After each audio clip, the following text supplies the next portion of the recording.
नमस्कार. श्री स्वामी समर्थ. कसे आहात तुम्ही सगळे? आय होप तुम्ही सगळे मस्त असाल. तर आपलं बघा आता गौरी आगमन झालं, नंतर गौरी पूजन झालं आणि आता लास्टचं म्हणजे गौरी आपलं विसर्जन.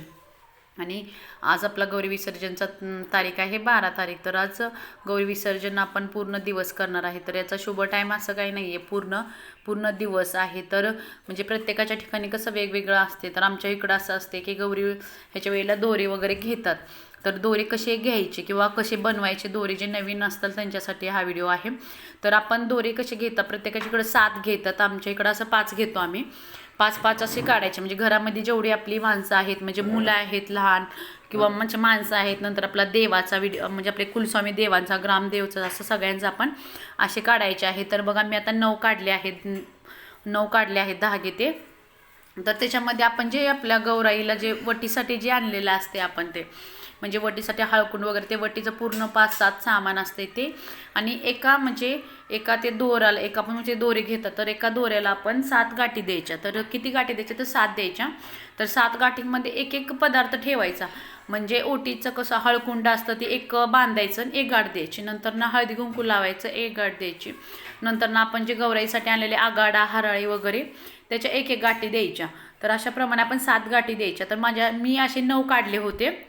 तर 9ला मी असं नाही का मग करायला थोडा वेळ लागतो. तर आता तुम्ही व्हिडिओमध्ये बघितलं तर हे पटपट नाही. आणि आमच्या इकडं म्हणजे हे सगळं घ्यायचं आणि आपलं ग्रामदैवत असते तिकडं आम्ही जातो. म्हणजे ते आपल्या पदरामध्ये घ्यायचं, ते दोरे ते पदरामध्ये घ्यायचं. नंतर ना गौराईला आपण नाही का विसर्जन करणार, तर गौराईचं नाही का त्या ह्याच्यापासून मुकुट वगैरे काढून सुपामध्ये ठेवायचा. नंतर लाह्या वगैरे बनवायच्या, लाह्याचा नैवेद्य दाखवायचा. आणि आमच्या इकडं गौराईला राळाचा भात बनवतात. तर राळीचा भात आम्ही बनवला आणि नैवेद्य वगैरे दाखवून नंतर आपण म्हणजे कोणाच्याकडं दही भाताचा असतोय, कोणाच्याकडं खीरचा वगैरे असतोय, तुमच्या इकडं कशा पद्धतीचा असतोय त्या पद्धतीनं तुम्ही नाही का ते करायचे. आणि दोरे वगैरे घ्यायचे आणि सगळ्या म्हणजे आपल्या पहिलं आपण गौराईच्या म्हणजे पाया पडायचं. नंतर ना आपले घरामधले देव असतात त्यांच्या पाया पडायचं, गणपती बाप्पाच्या पाया पडायचं. आणि मग आपण मंदिरात जायचं. तो राळीचा भात आणि ते देवाचं नाही का आपण पदरामध्ये जे घेणार त्यांनी जायचं मंदिरात. नंतर मंदिरात आपल्या ग्रामदेवत असतात त्यांच्या पाया वगैरे पडायचं. म्हणजे आमच्या इकडं अशी पद्धत आहे. तुमच्या इकडं नाही का घरामध्ये आमच्याकडे 5 सुवासनी बोलवून ते वटीमध्ये घ्यायचं. नंतर ना सकाळमध्ये आगाडा हराळी वगैरे नाही का फूल, नंतर ना सगळ्या ह्या गोष्टी सकाळच्या म्हणजे ताज्या घेऊन यायच्या. नंतर गौराईला व्हायच्या. कारण आता आपले गौराई पाहुणे असते ना 3 दिवस, तर तिचं आज विसर्जन करणार. तर बघा ना, ज्या दिवशी गौराई आपल्या घरी येते तेव्हा किती चेहरा प्रसन्न असतं गौराईचा. आणि जायच्या वेळेला बघा चेहरा नाही का कसा असतो. म्हणजे प्रत्येकाच कसं आपण माहेरी आलो की किती खूप नाही का असं हे असतो, आणि जायचं म्हटलं की थोडं कसं होतं आपल्याला. तसंच नाही का गौराई पण आपल्याकडं माहेरासाठी आलेली असते. तर नाही का, तर ह्या प्रकारे आपण असं नाही का दोरी वगैरे घ्यायचे. आणि नंतर ती दोरी वगैरे घेताना म्हणजे जेव्हा बांधून वगैरे आधी घ्यायचे सगळे. आणि ते आमच्याकडे अशी पद्धत आहे की न बोलता ते बांधायचे. तुमच्याकडं का नाही का बोललं वगैरे चालत असेल तर ठीक आहे, पण न बोलता शक्यतो नाही का न बोलता वगैरे ते बांधायचे. 7 गाठी त्या सगळ्या बांधून घ्यायच्या. आणि ते बांधून झाल्यानंतर धूप व्हायच्या, म्हणजे पुढं ताटामध्ये धूप लावायची. परत ना पंचारती वगैरे घ्यायची आणि ते गौराईपासून नाही का त्या धूपावरून असं गोल फिरवून घ्यायचं ते पूर्ण असं धुपून. नंतर मग ते आपल्या पदरामध्ये घ्यायचं. तर अशा प्रकारे आपण दोरे वगैरे घ्यायचे आहेत. तर असं काय कोणता शुभ टाईम वगैरे नाही आहे. तर आजचा पूर्ण आपल्या दिवसाचा शुभ टाईम आहे. रात्रीच्या 10 वाजेपर्यंत आपण गौरी विसर्जन करू शकतो. आणि काय ठिकाणी गौरी नाही का विसर्जन केल्या जातात गणपतीसोबत. काय ठिकाणी नाही का 3-3 वर्ष त्या म्हणजे ठेवतात किंवा नवीन आणतात आणि ते काही विसर्जन करत नाहीत.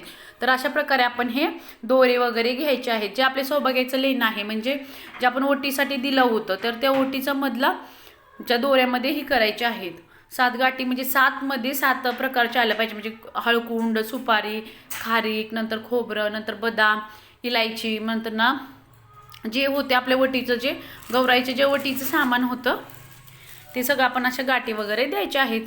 तर अशा प्रकारे दोरे वगैरे घ्यायचे आहेत. आणि ज्या काय ठिकाणी दोरे वगैरे काय पद्धत नसेल तर त्यांना म्हणजे माहीत नसते नाही का दोरे वगैरे काय असतं घ्यायचं. तर हे अशी पद्धत असते दोरे वगैरे घ्यायचे.